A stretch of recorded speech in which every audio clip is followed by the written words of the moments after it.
I know कि मुझे life में क्या करना है, मुझे अपने गोल पॉइंट्स पता है और मुझे ये भी पता है कि मुझे कौन से स्टेप किस टाइम पे उठाना है, लेकिन ये लेजीनेस बीच में आ जाती है और मैं कभी कुछ नहीं कर पाती। ये लेजीनेस बीच में आ जाती है, जिसको हम लेजीनेस बोल रहे हैं, इसका मतलब ये नहीं है कि आप पूरा दिन सिर्फ बैठे रहते हैं, कुछ ना कुछ तो करते होंगे। हाँ जी। लेकिन अपने गोल से रिलेटेड कम करते हैं। हाँ जी। और जो चीजें वो ज्यादा करते हैं, जैसे टेलीविजन हो गया, मोबाइल हो गया, ये जैसे लाइक अगर मैं स्टडीज कर रही हूँ, मैं स्टडी कर रही हूँ कुछ, तो मैंने ओनली सोचा कि अगर अच्छा मैं 1 घंटे में अपने 2 चैप्टर्स कंप्लीट करूंगी, बट 15 मिनट्स में मैं इतनी ज़्यादा बोर हो जाती हूँ कि अब नहीं करना। मतलब ये है कि जो लेजीनेस का एक कॉज जो आपने यहाँ पे वर्ड यूज किया, दैट इज बोर हो जाती हूँ। Is boredom the cause of laziness? कि जब हम कुछ बोरिंग करते हैं तब हम लेजी होते हैं, या जब कुछ इंटरेस्टिंग करते हैं तब भी हम लेजी होते हैं? जैसे आज का सेशन यहाँ पे आना इंटरेस्टिंग लग रहा था या बोरिंग लग रहा था? आपके पेरेंट्स ने जबरदस्ती भेजा है आपको यहाँ पर, या उन्होंने रोकने की कोशिश करी थी फिर भी आप लड़ झगड़ के आ गए? हुआ होगा ऐसा भी किसी न किसी के साथ में, पिट पिटा के आए हैं, चाटे वाटे खा के आए हैं, व्हाटएवर। नींद कितनों को ढंग से नहीं आई, मतलब एक्साइटमेंट था, सुबह अपने आप अलार्म से पहले उठ गए। तो क्या हमको समझ आ रहा है, जिस काम में हमारा इंटरेस्ट होता है वहाँ पे हम कभी लेजी नहीं होते। और ये भी हो सकता है कि आपको कुछ इंटरेस्टिंग लगता है लेकिन मुझे बोरिंग लगता है, तो जैसे ही मेरे से वो काम करवाया जाएगा तो वहां पर मैं लेजी हो जाऊंगा।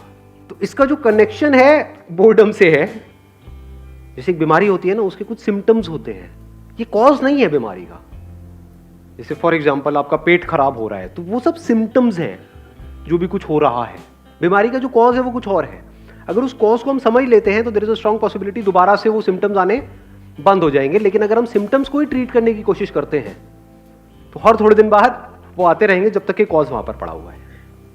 तो आपको देखना है कि आप कॉज को ठीक कर रहे हैं लेजीनेस के, या सिम्टम्स पे काम कर रहे हैं। वो पता कैसे लगेगा? जैसे ही एक्सटर्नली कोई मोटिवेशन आता है, यानी मेरी वीडियो देखी या कोई एनर्जेटिक सा गाना सुना, कर हर मैदान फतेह और ये वो, आपने कहा अब तो फतेह करके ही रहूंगा। मतलब भैया यही तो गाना चाहिए था, मिल गया।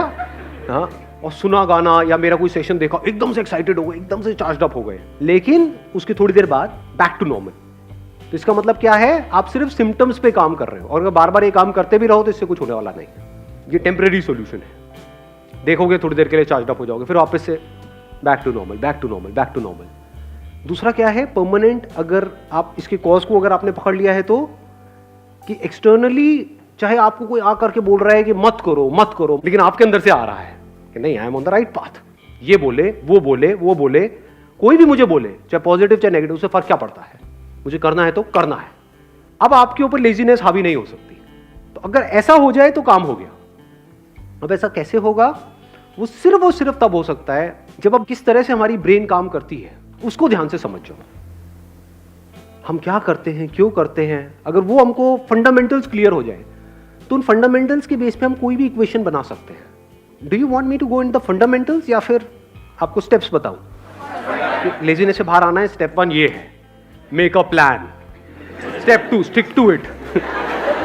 Step 3 even if you don't stick to it, again stick to it. खत्म। आप कहोगे हाँ ये बढ़िया है, हाँ, होना आना कुछ नहीं है। तो थोड़ा सा इसको डीपली समझने की कोशिश करते हैं।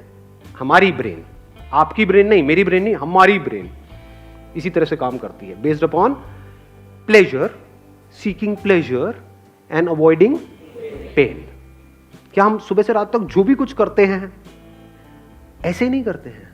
जैसे भी आप एक्ट कर रहे हो, अपने आप से झांक करके देखो अपने माइंड के अंदर, क्या हम ऐसे ही नहीं एक्ट कर रहे हैं? Based upon reward and punishment. अब ध्यान से समझना प्रॉब्लम क्या है। यहां पे एक बहुत बड़ा कॉन्फ्लिक्ट है, बहुत बड़ा कॉन्ट्रडिक्शन है। जो भी आप करना चाहते हो उसके लिए जो करना पड़ेगा वहां पर पेन है। We don't want to go to school और कॉलेज और इवन एट वर्क। आप में से कितने वर्किंग है, इन द सेंस के जॉब कर रहे हैं?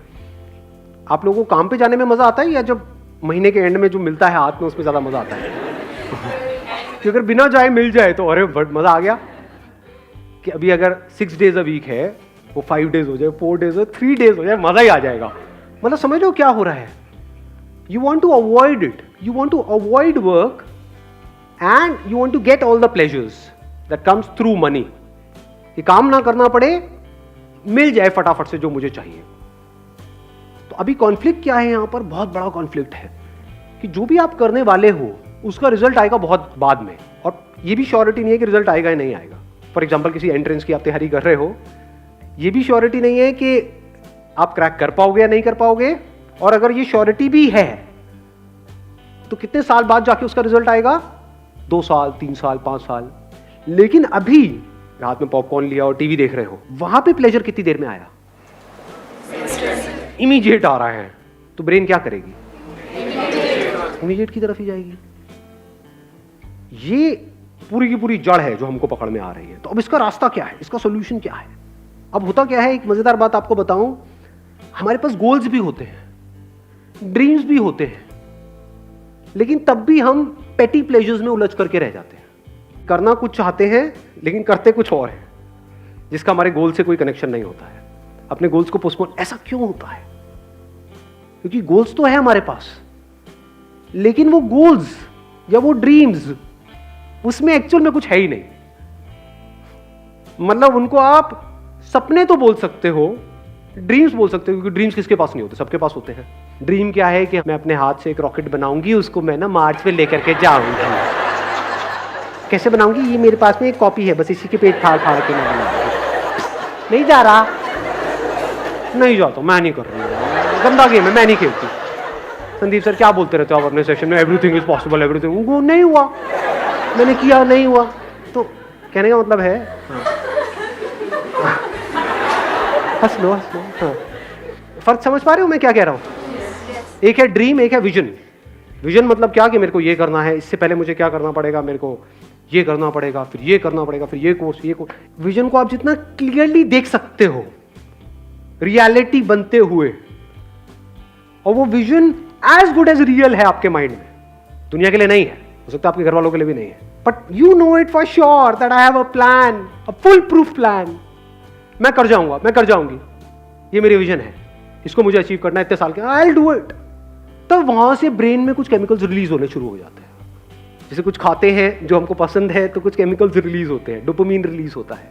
तो अभी प्रॉब्लम क्या है कि जो भी आपके ड्रीम्स हैं या गोल्स हैं, उसके बारे में अगर आप सोचते भी हो, बोलने के लिए बोलते हो कि हाँ मेरा ये ड्रीम है, गोल है, लेकिन उसकी वजह से कुछ भी अंदर रिलीज नहीं होता है। क्योंकि अगर होता तो आप रोक ही नहीं सकते थे अपने आप को, तब तो डिस्ट्रैक्शन का टॉपिक ही क्लोज हो गया। क्योंकि जहां ज्यादा रिलीज होगा वहीं पर आप जाओगे। ब्रेन को जहां पर ज्यादा सेंसेशंस होंगी, जहां पर ज्यादा मजा आ रहा होगा, अपने आप ही आप वो काम करने लग जाओगे। ऐसा ही नहीं हो रहा है सुबह से रात तक? जैसे कुछ वेबसाइट्स होंगी जहां पे आपको ज्यादा मजा आता है, तो उन पे नहीं जाते, या उन पे जाते हो जहां पे कम। अब आया कुछ समझ में? इन बातों को समझना बहुत जरूरी है, because we are talking about a permanent solution. यही टाइम है आप लोगों के पास में, अगर सिंसियरली इन चीज़ों को समझ लिया तो कुछ कमाल का हो सकता है। प्रॉब्लम क्या है, बेसिक जो ह्यूमन साइकी है, वो प्रॉब्लम ये है कि हमें कुछ करना ना पड़े, बस बैठे बैठे हमारे सारे काम हो जाए। कि सर ये जो आप बता रहे हो, विजन, ये वो ड्रीम को, इसके लिए बहुत कुछ करना पड़ेगा, कोई ऐसा रास्ता बताओ जो शॉर्टकट हो। तो इसके लिए ये जो बातें मैं कर रहा हूँ, इसको समझने के लिए आपके अंदर सेल्फ रिस्पेक्ट होनी चाहिए। जिनके अंदर सेल्फ रिस्पेक्ट होती है वो कभी भी आलसी नहीं मिलेंगे आपको। सेल्फ रिस्पेक्ट का मतलब क्या, कि मैं 18 साल से ऊपर हो गया हूं। आप में से कितने जो 18 साल से ऊपर हैं? हाँ, सारे हैं। तो दैट मीन्स कि अगर आपके अंदर सेल्फ रिस्पेक्ट है तो अगर है तो क्या आना चाहिए अंदर से, कि मुझे बैठे बैठे नहीं खाना है अपने माँ बाप का, फ्री में मुझे कुछ भी नहीं चाहिए, 1 रुपए भी नहीं चाहिए किसी से भी, चाहे वो मेरे माँ बाप हो चाहे कोई भी हो, अपने बेस पे कुछ करना है। ये सेल्फ रिस्पेक्ट हमारे अंदर होनी चाहिए। ऐसी बहुत कम लोगों में मिलती है। कहीं पे भी कोई ऑफर निकाल दो जहाँ पे ये बोल दो कि हाँ ये लकी ड्रॉ है, और लाखों लोग इकट्ठे हो जाते हैं इंग्लैंड में, सब भिखमंगे भरे पड़े हैं। ये कैसी सोच है? आपको अपनी एक किस्सा सुनाऊं, मतलब एक बार गोवा में एक कैसीनो है, तो मैं और मेरा दोस्त वहाँ पे खेलने गए। तो मेरा जुआ खेलने का सीधा सा उसूल है कि जुए में मैं चाहे जितना मर्जी जीत जाऊँ, मैं उसको अपने पास रखूंगा नहीं, मैं हार के ही उठूंगा। मैं पहले ही फिक्स कर लेता हूँ अपने माइंड में कि इतना मुझे हारना है। लोग खेलते हैं जीतने के लिए, मैं खेलता हूँ हारने के लिए। अब आप कहोगे हारने के लिए क्यों खेलते हो, पागल हो क्या? अरे खेलने में मजा आता है ना। जैसे हम मूवी देखने जाते हैं तो वहां से कुछ मिलता थोड़ी है मूवी देखने के बाद में। आपने 1000 रुपये खर्चा तो क्या मिला एंड में? मूवी देखने में मजा आया। ऐसे ही जुआ खेलने में मजा आता है कभी कभी, रोज नहीं। तो सोचोगे जुआरी बैठा हूँ मैं। तो रूले गेम होती है, वो पता है आप लोगों को? उसमें नंबर्स होते हैं बहुत सारे, उसमें नंबर्स पे पैसा लगाना होता है। तो खेल रहे, पहले दिन खेले, वहाँ से मैंने शुरू किया था 2,000 रुपये से, जीते जीते 20-25 हज़ार रुपये हो गए। अगले दिन फिर खेले और वो दोस्त मेरा दूसरा जो साथ में था वो हारे जा रहा, रोए जा रहा, उस दिन पूरा दिन ही खराब, मतलब मैं क्या यार, मैं 15,000 रुपये डाउन हो गया, ये हो गया, मतलब ये हालत चल रही है उसकी। मैं यहाँ पे जीत के भी खुश नहीं, मेरे को खेलने में मज़ा आ रहा, अच्छा अब ऐसा होगा चलिए यहाँ लगाता हुआ करते करते 75-80 हज़ार रुपये मैं जीत चुका था 2,000 रुपये से। तो वहाँ पे जितने प्रोफेशनल जुआरी बैठे होते हैं कैसीनोज में, आप अगर कभी गए हो तो आपको पता होगा, जिनका रोज़ का होता है, मतलब उनकी शक्ल से पता लग रहा था घर बार सब बिक चुका है। मेरे को आ करके नहीं इशारा, भाई उड़ जा उड़ जा उड़ जा उड़ जा, मैं उड़ जा उड़ जा उड़ जा, मैंने भी ये गलती करती है, मैं कहा क्या मतलब, क्या उड़ जा, मतलब मैं जीत के चला जाऊँ? ये जुआरी कैसे बनते हैं? जीत करके बनते हैं, हार करके बनते हैं? कोई भिखारी कैसे बनता है? जब उसको भीख मिलती है तब बनता है भिखारी, या भीख नहीं मिलती है तब बनता है? जिसको नहीं मिलेगी, उसने कोशिश करी भीख मांगने की, उसको मिली ही नहीं, वो कहेगा नहीं भिखारी बनती मिल है ही नहीं।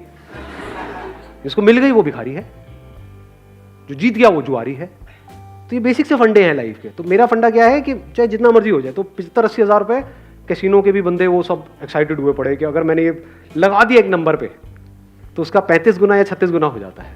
तो उनकी भी एक लिमिट होती है कैसीनो की।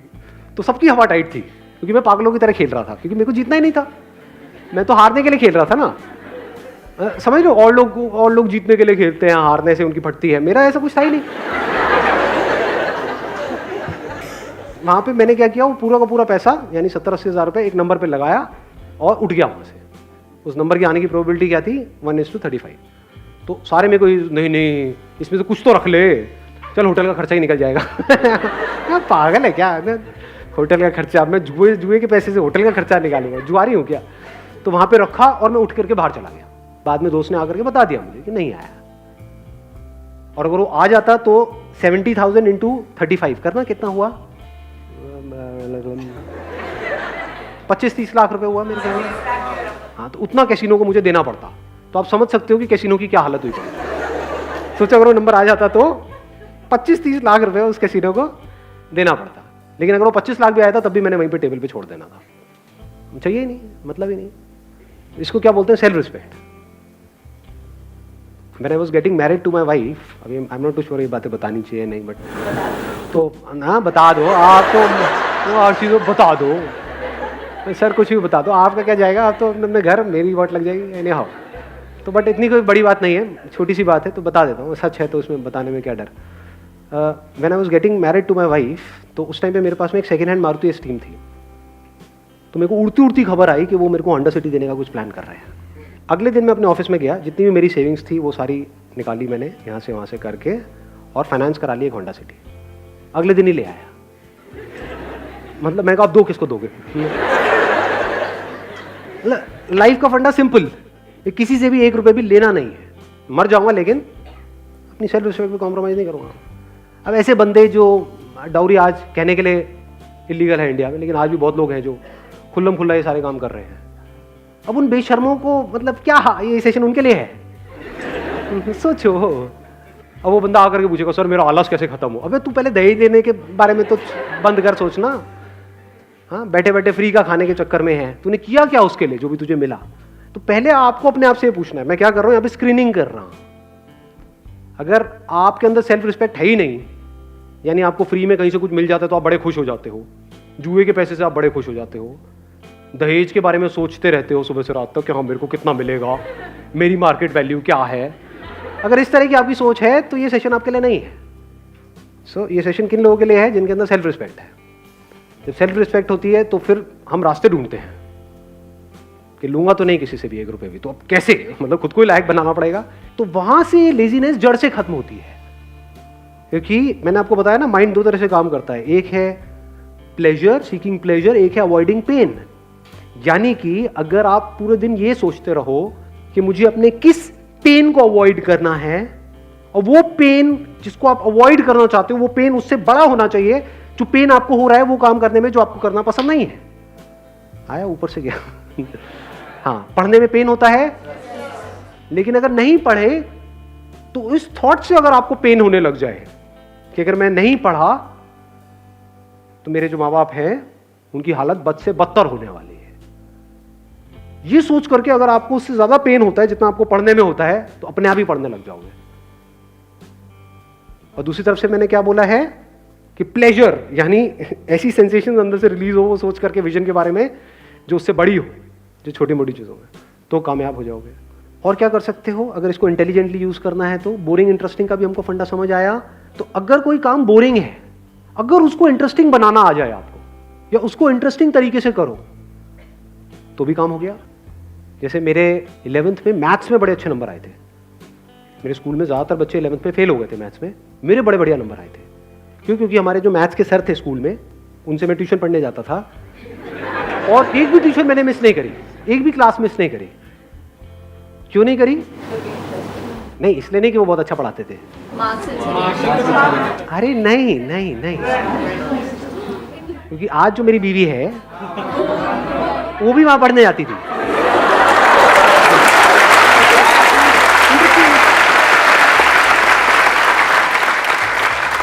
मतलब वो एक प्रॉब्लम देते थे तो सबसे पहले मुझे ही सॉल्व करनी थी वो प्रॉब्लम, क्योंकि तभी तो स्टाइल मारता ना, तभी तो मैं उसको पढ़ाने के लायक बनता पीछे से। तो समझे? नहीं आई बात समझ में? हाँ, मुझे इस लायक बनना था उस टॉर्चरस क्लास में जो मुझे बिल्कुल भी पसंद नहीं थी। ना मुझे वो सर पसंद थे, ना उनके पढ़ाने का तरीका पसंद था, कुछ भी पसंद नहीं था, कुछ और पसंद था। तो बोरिंग से बोरिंग भी क्लास इंटरेस्टिंग हो, एक भी क्लास मैंने मिस नहीं करी। बेटा मैं सर को कहता सर एक्स्ट्रा क्लासेस जितनी मर्जी, सर क्यों नहीं, सर व्हाई नॉट। दिमाग लगाओ ना कि बोरिंग से बोरिंग काम को भी मैं इंटरेस्टिंग से इंटरेस्टिंग कैसे बनाऊं। ऐसा कौन सा ट्यूशन सेंटर है इस सब्जेक्ट के लिए यहाँ, इसके लिए यहाँ, इसके लिए यहाँ, 5 ही तो सब्जेक्ट हैं, तो 5 अलग अलग चूज करो, अपना काम खत्म, हो गई पढ़ाई। अब कहाँ का मोटिवेशन चाहिए जी आपको? अब आपकी माँ बाप आपको रोक पाएंगे वहां पे जाने से? अब ये नहीं कि सारी यही हरकतें करने लग जाए, सारे मजनू बन जाए, पढ़ाई लिखाई होनी नहीं। But I am just giving an idea. मैंने आपको क्या बोला अभी, अगर आपने ध्यान से सुना है तो, I am talking about the fundamentals. अब इन फंडामेंटल्स को आपको कैसे यूज करना है वो आपके ऊपर है। ज्यादातर हमारा दिमाग क्या चलता है, आइदर और में चलता है। जैसे मैं बात करता हूँ अपने किसी सेशन में कि भाई मोबाइल की ये प्रॉब्लम्स है, तो लोग सामने से क्या बोलते हैं, सर क्या मोबाइल छोड़ दें? अरे अबे खच्चर, अबे घोचू, मैंने कब कहा कि मोबाइल छोड़ दे? और मोबाइल क्यों छोड़ना है? बट उसकी अगर आपको प्रॉब्लम समझ आएगी तो चांसेस है कि उसकी वजह से जो प्रॉब्लम हो रही है वो कम हो जाए आपकी लाइफ में थोड़ी सी। वो आपको देखना है कि आपको कम करना है, छोड़ना है, या जैसे चल रहे हो वैसे ही चलना है। That is your call. यानी जिस मंजिल तक आपको पहुंचना है, अगर वो मंजिल बिल्कुल क्लियर है माइंड में, and if you are really passionate about reaching there, वो मंजिल आपको साफ नजर आ रही है, तो रास्ता चाहे जितना मर्जी मुश्किल हो वो भी अच्छा हो जाता है।